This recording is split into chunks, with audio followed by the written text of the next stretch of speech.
یوں تو معاشرے کے اندر بہت زیادہ رسومات ہیں، لیکن وہ رسمیں جس کی وجہ سے معاشرے کے اندر لوگوں کا نقصان ہو ان سے احتراز کرنا اور ان کا قلع کما کرنا بہت ضروری ہے۔ جیسا کہ ایک تو جہیز کا مسئلہ ہے اور دوسرا کل خوانی کا مسئلہ ہے۔ تو کل خوانی پہ یہ ہوتا ہے کہ لوگ قرآن مجید پڑھنے کو دلیل میں پیش کرتے ہیں کہ بھائی قرآن مجید ہی تو پڑھا جا رہا ہے، لیکن دیکھیں اگر قرآن مجید پڑھنے کو جائز اور ثواب کا کام سمجھا جائے ٹھیک ہے، لیکن اس پر کم سے کم یہ ہے کہ آپ دیگیں مت پکوائیں،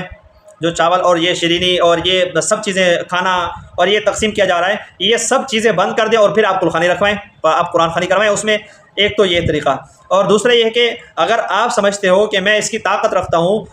لیکن جو لوگ طاقت اس کی نہیں رکھتے، جہیز کی طاقت نہیں رکھتے اور اتنی خرچے کرنے کی طاقت نہیں رکھتے، لیکن اس رسم کی وجہ سے معاشرے کے اندر کتنے لوگ تنگ دستی کی وجہ سے، معاشرے کی شرمساری کی وجہ سے وہ کام ادھار لے کر قرضے لے کر قرضے میں ڈوبے ہوئے وہ خرچ کرتے ہیں صرف رسم کو پورا کرنے کے لیے۔ ان کو سمجھنا چاہیے کہ جو دینداری کے اندر سکون ہے، جو رسول اللہ صلی اللہ علیہ وسلم کی سنتوں کے اندر سکون ہے، وہ دنیا کی کسی بھی رسم کے اندر وہ سکون نہیں آ سکتا۔ چاہے آپ دنیا داروں کو 10 نہیں 20 نہیں 100 دیں گے کھلا دو، تب بھی اس کے اندر وہ سکون نہیں آ سکتا جو ایک سنت کے اندر سکون ہے۔